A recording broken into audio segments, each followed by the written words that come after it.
no, que estamos hablando de que era un sinvergüenza y que Jesús me quería, daba la cara por mí. Entonces, claro, cambió totalmente todo. Y en la esperanza y en la súplica, Él actúa, se tira del cielo, baja por cada uno de nosotros.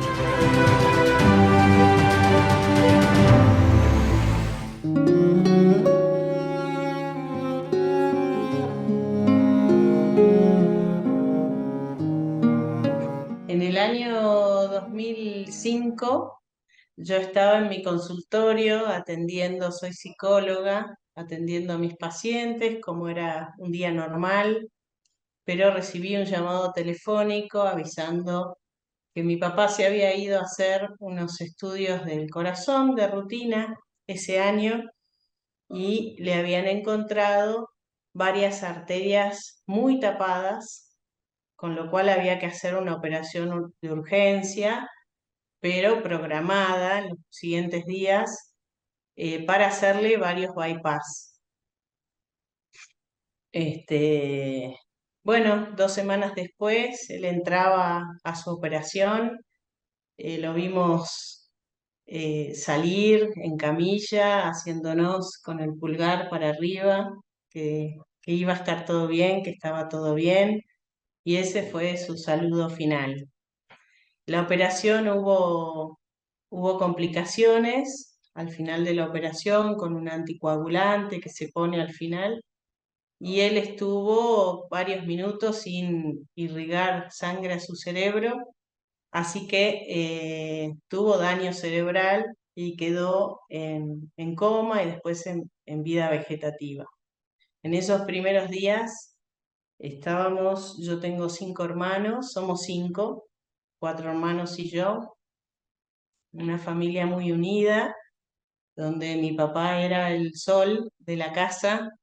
Estábamos muy choqueados, muy angustiados, muy sorprendidos y no entendíamos qué era lo que estaba pasando.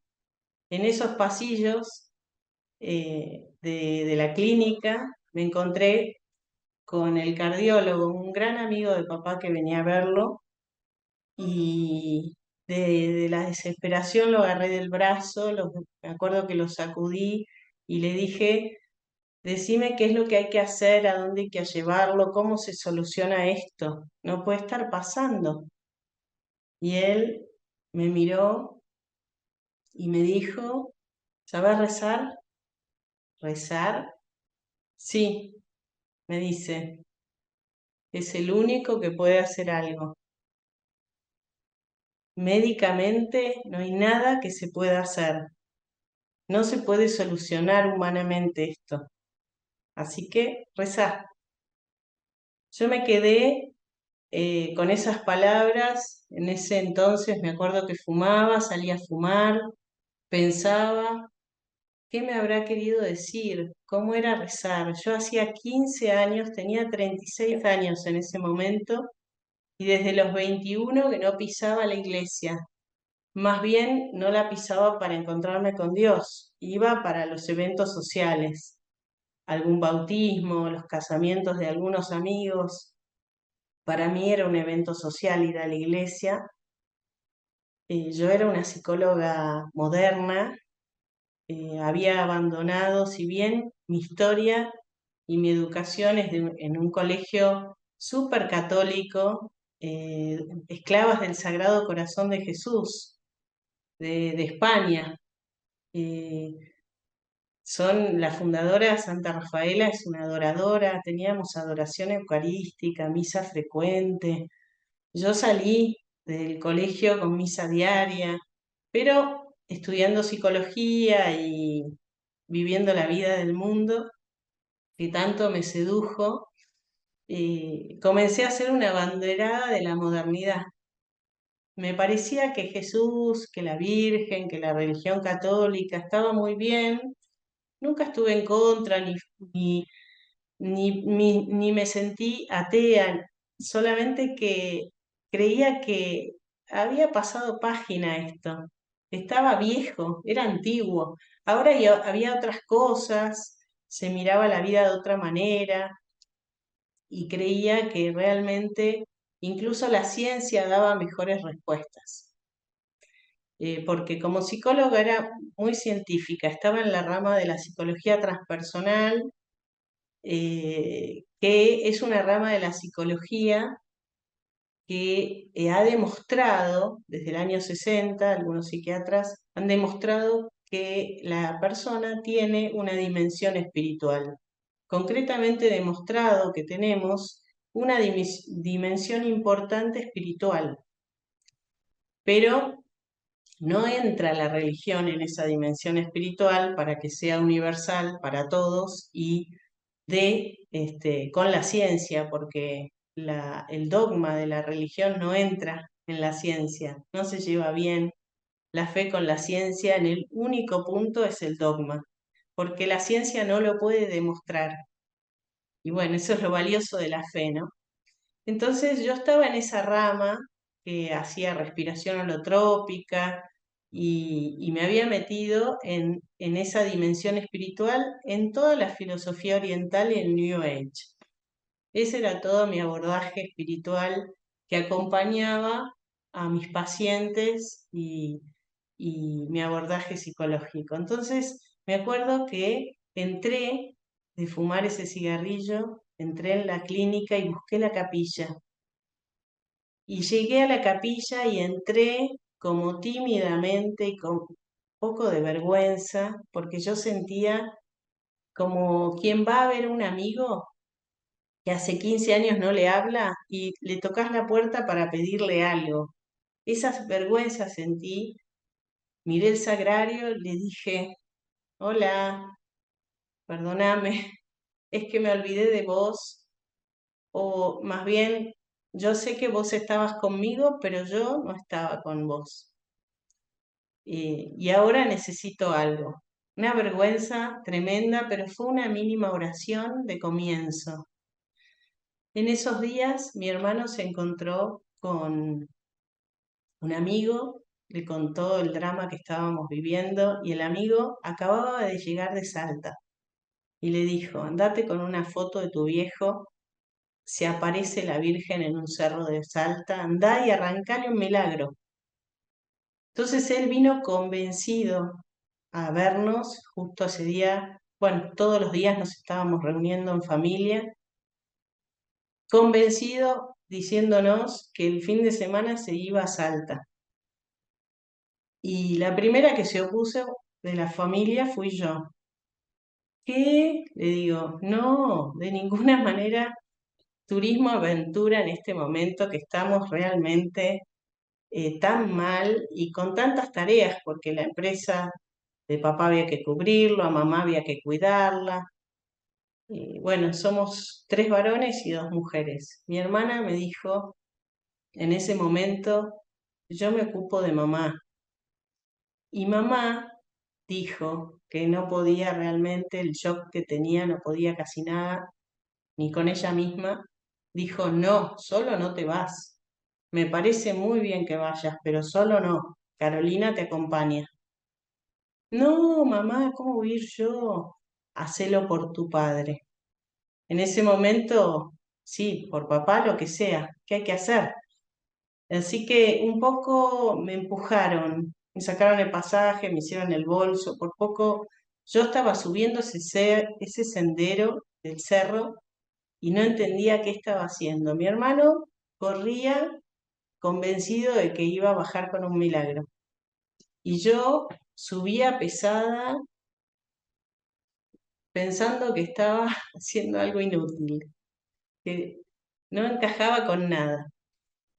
Llegamos arriba y empecé a tener muchas manifestaciones de angustia, de emoción, pero yo explicaba todo como una psicóloga, como alguien científico que dice, no, bueno, acá hay mucha sugestión, es muy sugestionable el lugar, hay un coro divino que cantaba una música que realmente la gente, yo pensaba, se desarmaba, que era lógico, que tocaba lo emocional. De mil maneras me lo trataba de explicar. No entendía cómo la gente se caía como se caía sin resistencia, porque pregunté y me habían dicho que la gente no perdía la conciencia, pero se caían y se desplomaban. ¿no? Cuando pasaba, la señora María Livia hacía la oración de intercesión. Era muy llamativo para mí, no me cerraba, pero todo lo racionalizaba.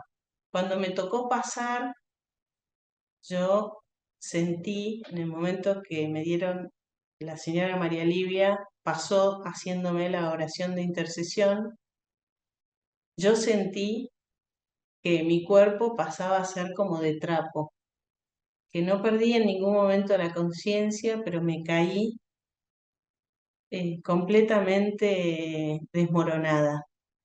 Incluso traté de hacer fuerza con mi mente para recuperarme, pero mi cuerpo no me respondía. Estaba totalmente rendido y no era a la actividad mental. Entonces en ese momento comencé a sentir que como si me entrara desde la cabeza, como si entrara alcohol a mi cuerpo. Todo mi cuerpo empezó a arder, hasta los pies. Todo el cuerpo me ardía. Era un ardor como que me quemaba, pero sobrenatural.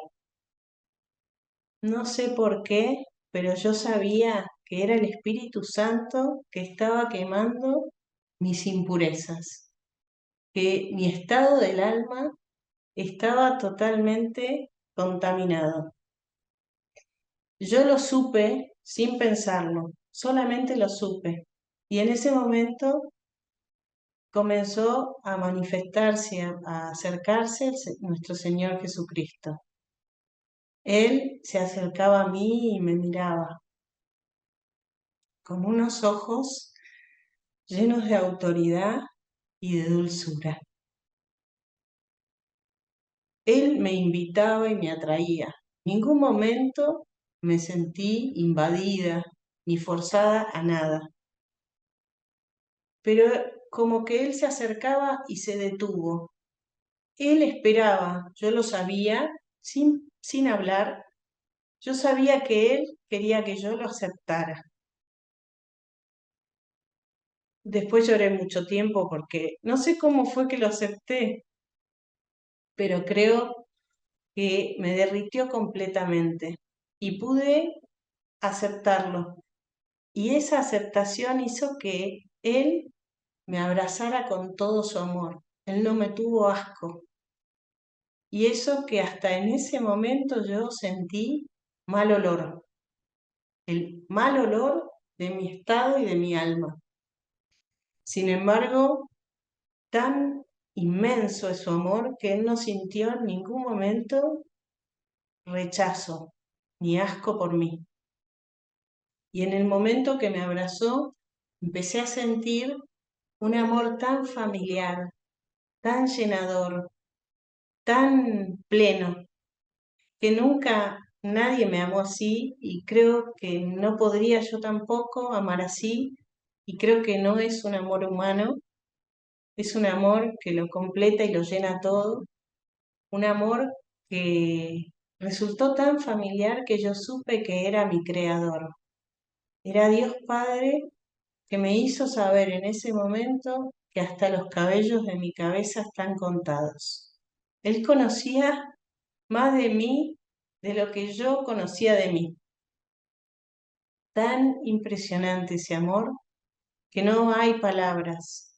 Me quedo corta con todo lo que pueda decir. Realmente no alcanzan las palabras. Bueno, fui caminando como pude porque sentía el peso de mis pecados, lo sentía.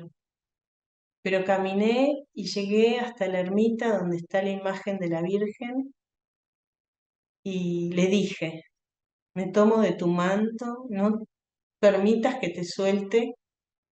No sé cómo se hace, pero a partir de este minuto yo vivo solo para Jesús. Yo entendí en mi alma que Él, el Creador, me había hecho consagrada desde el vientre materno, que yo era toda de Jesús. Y le dije a la Virgen eso y hace 18 años que tengo la gracia de vivir solo para Él. Bueno, bajé y enseguida traté asesorarme a dónde ir. Me recomendaron un sacerdote que después fue mi director durante todo el primer año hasta que se fue del país y me fui a confesar. Yo en la efusión del Espíritu no necesité ni escribir en un papel todos mis pecados. Tenía una larga lista, lo tenía clarísimo. Sabía qué había hecho, pero lo que más me dolía, que sabía y sentía que a Dios le había dolido más, era mi indiferencia. El haber estado lejos de Él es lo que había producido toda esa lista de pecados. Y toda esa lista era la consecuencia de haber estado lejos de su amor. Y me fui a confesar y empecé con la lista, lloraba, y no sé si entendió algo el padre de lo que decía, pero en la mitad me empezó a frenar y a decirme, hija, hoy hay fiesta en el cielo, bienvenida a casa. Y yo lloraba, lloré bastantes meses, arrepentida y agradecida por el don del arrepentimiento. Y bueno, y ese fue el comienzo de mi camino de nuevo en casa. Ven Señor Jesús, porque sin ti ya no hay paisaje. Ven Señor Jesús, porque sin ti no hay melodías. Ven Señor Jesús, porque sin ti no encuentro paz en nada. Sin ti mis ojos no brillan. Me costaba todo mucho al comienzo. Rezaba un misterio del rosario y me iba a dar una vuelta. Me costaba todo mucho. Me costaba concentrarme en ir a misa el domingo, que no me olvide que el domingo hay que ir a misa. No lo tenía nada incorporado. Tenía que también concentrarme y esforzarme mucho en conocer y cumplir los 10 mandamientos para poder vivir en gracia. Y confesarme una vez al mes, ir a verlo al Padre y sacarme todas las dudas y dejarme dirigir por Él. Y, y yo le decía, yo soy de Jesús, así que me tengo que consagrar. Bueno, espera, vamos caminando despacito. Primero volvé a ser una buena cristiana. Y así fue que volví y retomé despacito en la vida de la iglesia. Tuve la gracia de encontrar sacerdotes que me ayudaron mucho. Yo volví del cerro de las apariciones de la Inmaculada Madre del Divino Corazón Eucarístico de Jesús y pensaba que mi papá se iba a parar de su vida vegetativa y me iba a abrazar y me iba a decir, gracias hija por haber recibido el milagro de la Virgen y de Dios. Yo me imaginaba eso y eso no pasó. Mi papá estuvo 10 años en vida vegetativa. Mi mamá lo cuidó a su lado heroicamente. Me han enseñado los dos que el matrimonio y el amor existe y es verdadero, aunque cambien las etapas, el amor se transforma y uno al otro no dejaban de darse señales de que estaban juntos a pesar de todo. Fue muy lindo, pero yo empecinada en que la Virgen no deje de darnos ese regalo, me propuse hacer como una novena, ir todos los meses al Cerro de Salta, al cerro donde están las apariciones, el Inmaculado Corazón de María. Y bueno, yo realmente empecé a ir, me anoté en las peregrinaciones y como mucho no podía pagar porque había cambiado el trabajo, que al volver yo tenía un consultorio muy grande donde hacíamos cartas astrológicas, tarot, eh, había respiración holotrópica, Yo misma había consultado Reiki, había cuencos tibetanos, es decir, en mi consultorio se hacía todo tipo de acciones como para el cuerpo, la mente y el espíritu. Entonces yo al volver convencida de que eso no era lo que Dios quería, ni el camino de acercamiento a Dios, cerré. Me quedé con algunos pacientes simplemente y con mucho temor porque quería que Dios me regalara una mentora que me guiara en esto de meterme y corregir la psicología general a la católica, la que fuera compatible con realmente el Evangelio, ¿no? Y tuve ese regalo de la Virgen, pude tener una psicóloga mentora que me pudo guiar. Al día de hoy sigue siendo mi mentora y me va guiando, una persona excelente, muy comprometida con Dios y con su profesión como psicóloga.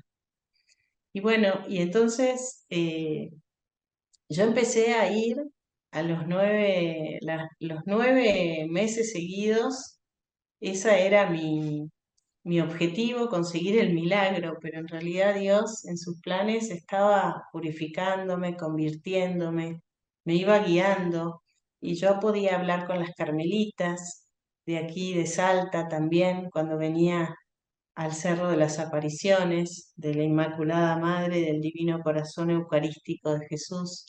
Ellas son servidoras también y la Madre Superiora, que ahora en paz descanse, ya falleció, me guiaba muchísimo, me dio muchos buenos consejos para poder vivir una vida eh, cristiana, en Dios.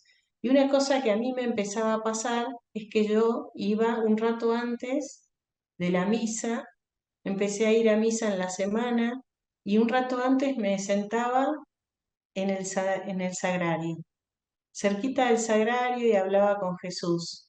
Y empecé a sentir que estaba de nuevo adorando. Eso es de los frutos del Espíritu Santo que fue guiándome en recordar de alguna manera esos años de mi infancia, ¿no? En el que había puesto el Señor a través del colegio esa semillita de adoradora eucarística. Y justamente la advocación de la Virgen que se aparece en Salta, el llamado y el mensaje principal es volver a la Eucaristía. Así que a mí me pasaba eso de empezar a buscarlo para hablar con él y encontrarme con él en la Eucaristía.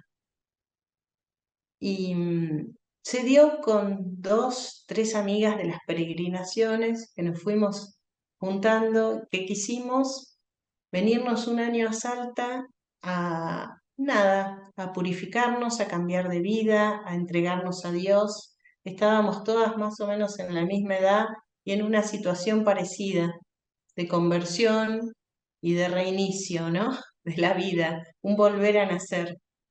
Entonces coincidíamos y nos vinimos. Y en ese tiempo, ya llevábamos casi 2 años aquí viviendo juntas, yo tuve que buscar un trabajo porque, bueno, para mantenerme. Yo ya estaba definida, viviendo una vida más dedicada a Dios como consagrada, haciendo los primeros pasos experimentales, guiada siempre por el sacerdote, y conseguí un trabajo eh, muy providencialmente, porque yo no conocía a nadie en Salta, sin embargo entré en el Ministerio de Desarrollo Humano. Me tomaron como psicóloga para un plan que tenía que supervisar y informar si los chicos huérfanos estaban bien cuidados en las casas de tránsito y en los mismos hogares en los que los contenían.